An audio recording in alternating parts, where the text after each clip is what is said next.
everyone, it's Melissa from Inspire Me ASAP. And today I want to share with you an idea that you might want to use in your classroom that will teach your students their assigned shopping day for how to shop for books in the classroom library. If you look up here, I have exactly what I would use in my classroom with my second graders, and I call it a shopping schedule.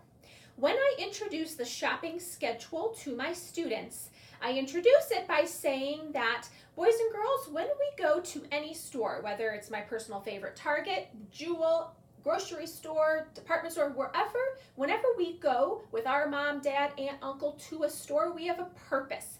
The purpose is that we need to get something from that store. And I kind of use that analogy for our classroom library. We have an assigned shopping day that gives us a purpose. That assigned shopping day is the day where they get to go shop for 3 to 4 books from our classroom library. And as I begin to introduce that purpose behind what the shopping day is all about, I then introduce what the shopping schedule is. And I actually have all of their names when I start this lesson off of the chart. So I'm going to quickly do that. And I begin by saying, boys and girls, you are a Monday shopper. Raise your hand if I call your name. If your name is Bella, Marina, Jeremiah, Nelson. My 4 readers, if I just called your name, raise your hand, you are a Monday shopper. That means every Monday when it's a Monday, that is your shopping day. Not only do you get to shop for your books on every Monday, but you also get to sit in the comfy, cozy classroom library on the couch during our entire reading block on Mondays. Let's see who our Tuesday shoppers are going to be. And then I would, for example, call my next group of students for Tuesday shoppers. Now, one thing that I keep in mind is I schedule my shoppers according to specific things that I want to keep in mind. For example, behaviors, personalities. I'm going to make sure that if Bella, and these are all fictitious names, by the way. If, for example, Bella is a really big talker, well, I'm going to make sure that some of the other readers in her group are not going to be that big of talkers. If I know that Nelson is going to need some, for example, extra help in finding a book that he wants to read because maybe he hasn't quite mastered that skill yet, then I'm going to make sure that I put him with Jeremiah because I know they're really good friends, and Jeremiah is a great friend that will be able to also be a helper to Nelson if he needs help. Oops, and one of the names just fell off. So that is one thing I like to keep in mind, that I purposefully put students on an assigned shopping day.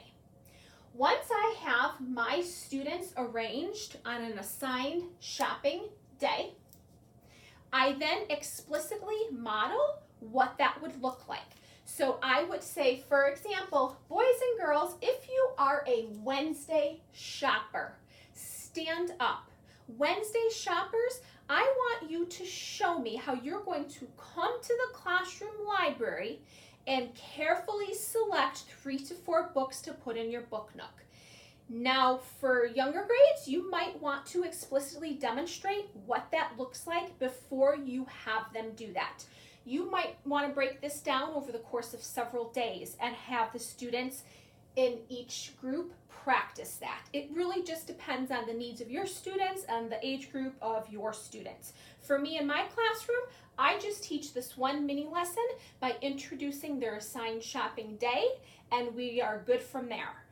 One thing I like to point out at this time is also any things that might occur, such as if we have no school on a Monday, because you know those students who have their shopping day on a Monday, you know that they're going to say, we don't have school on Monday. It's Labor Day. It's Memorial Day. We don't have school. I'm going to miss my day. And I say, boys and girls, no, you don't have to worry about that.